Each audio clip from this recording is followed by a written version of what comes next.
Honorable Speaker of the National Assembly,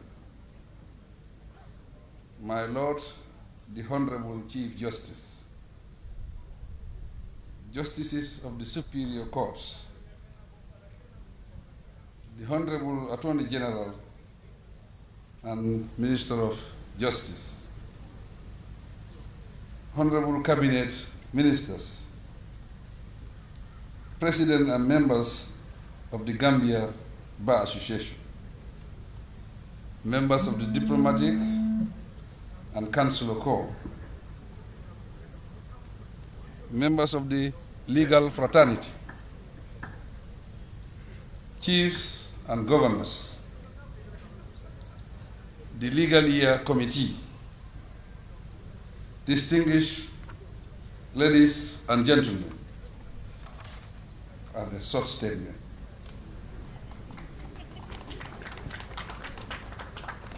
That will be different from our friend from the Bar Association, the president of the Bar Association.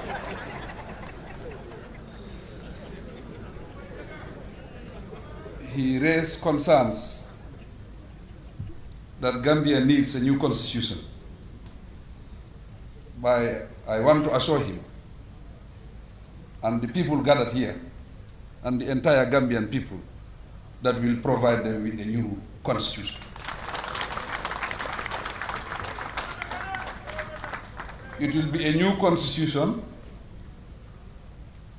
a constitution that we will call the Constitution of the Gambia, but not a constitution that will target individuals.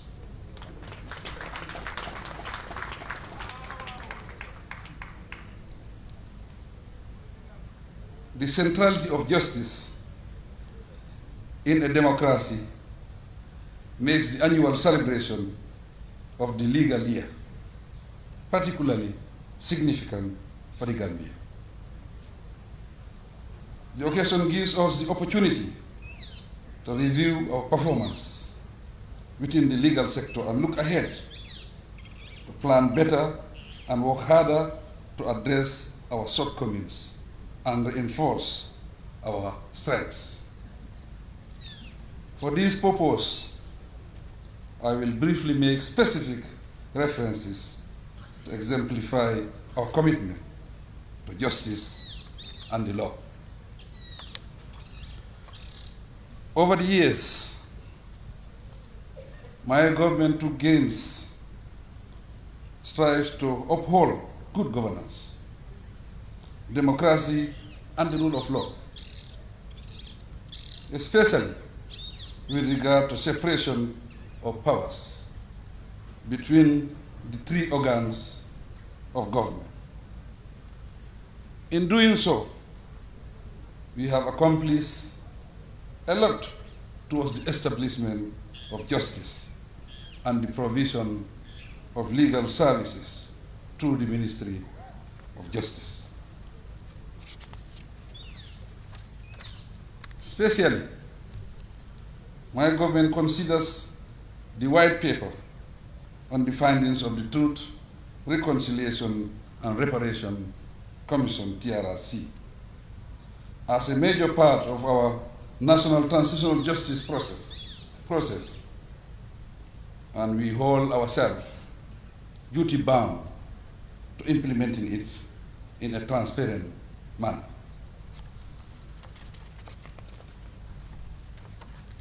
To achieve this, we are working with relevant stakeholders and partners to establish a prosecution system to impartially try the perpetrators of human rights abuses and violations mentioned in the report.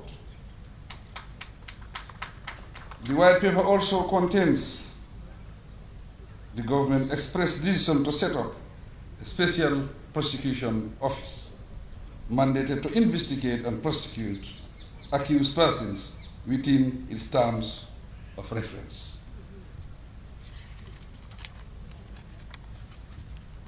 It is worth observing that the prosecution of crimes such as torture, enforced disappearances, and crimes against humanity are not specifically provided for under Gambian law.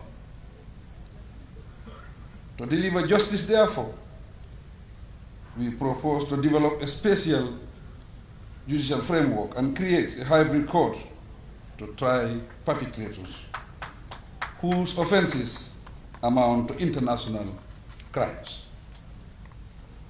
We will pursue this in agreement with our obligation under customary international law. Distinguished ladies and gentlemen, my government's decision to establish an independent National Human Rights Commission to effectively advise human rights in Gambia has already gained international approval. The Commission has attained an A status accreditation with the Global Alliance for National Human Rights Institutions, which is indeed a historical milestone in our transitional justice process.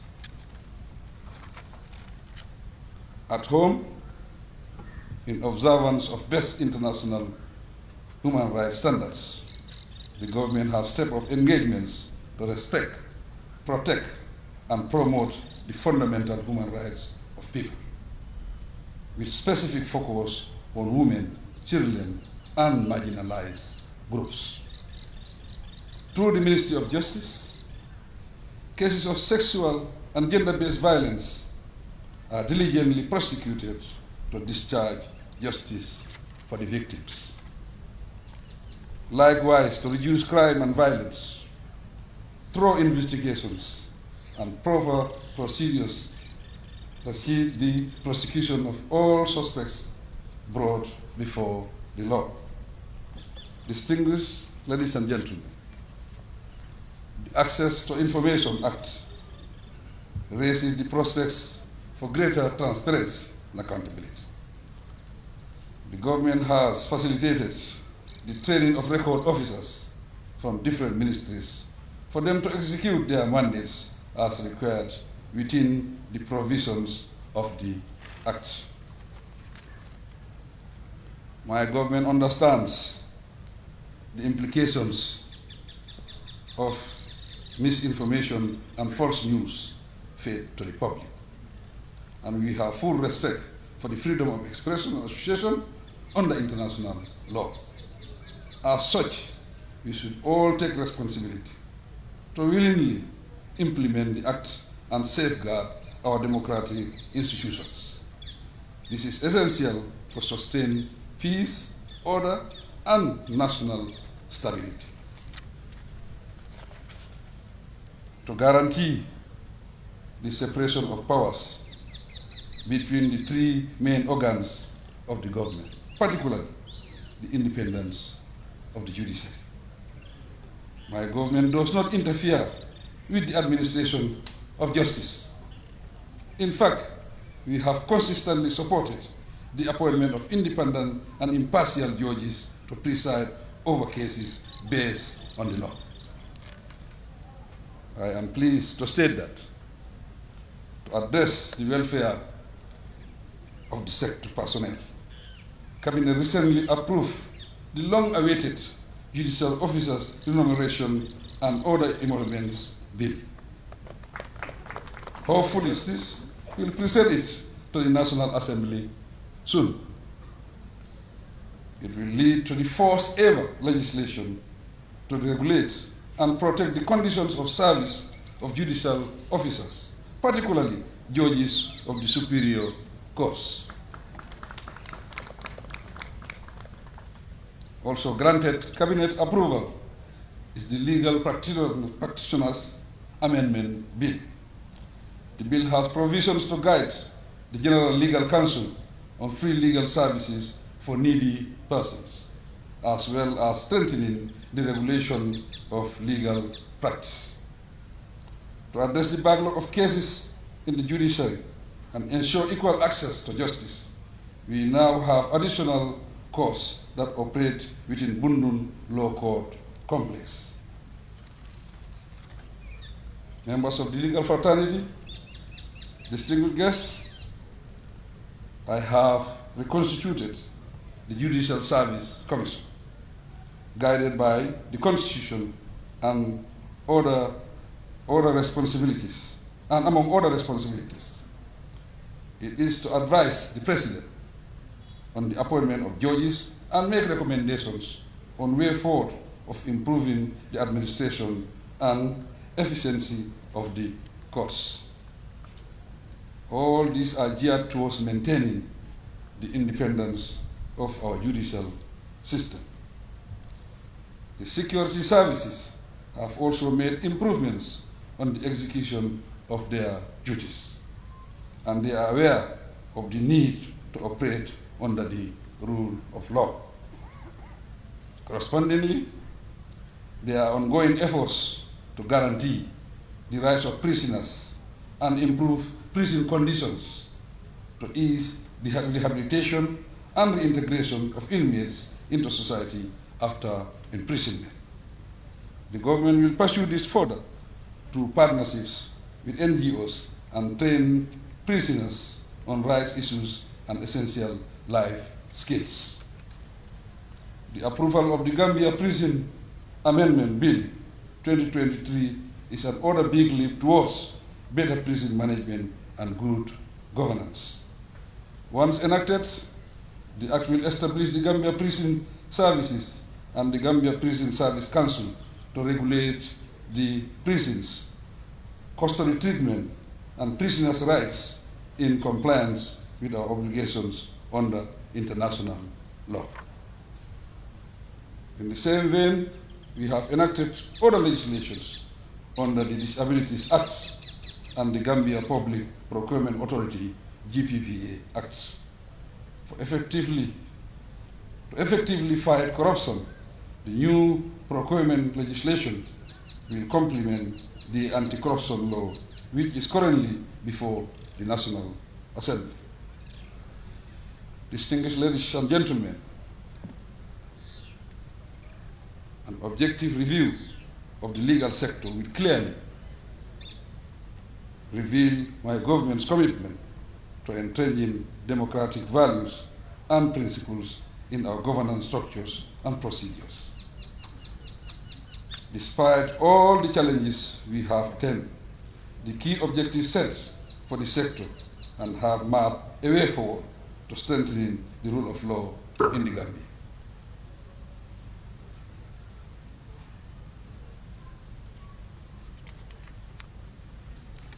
I extend profound gratitude to the United Nations Office on Drugs and Crime for relentlessly supporting the development of the 2023 roadmap in the areas of criminal justice administration and transitional crimes. We are equally grateful that we are committed to providing more budgetary support and resources for a stronger criminal justice system in the country. In all fairness, the judiciary under the leadership of the Honorable Chief Justice Hassan B. Jallow similarly deserve commendation for the achievement registered since the beginning of the transitional justice process. They have restored public confidence in our legal system.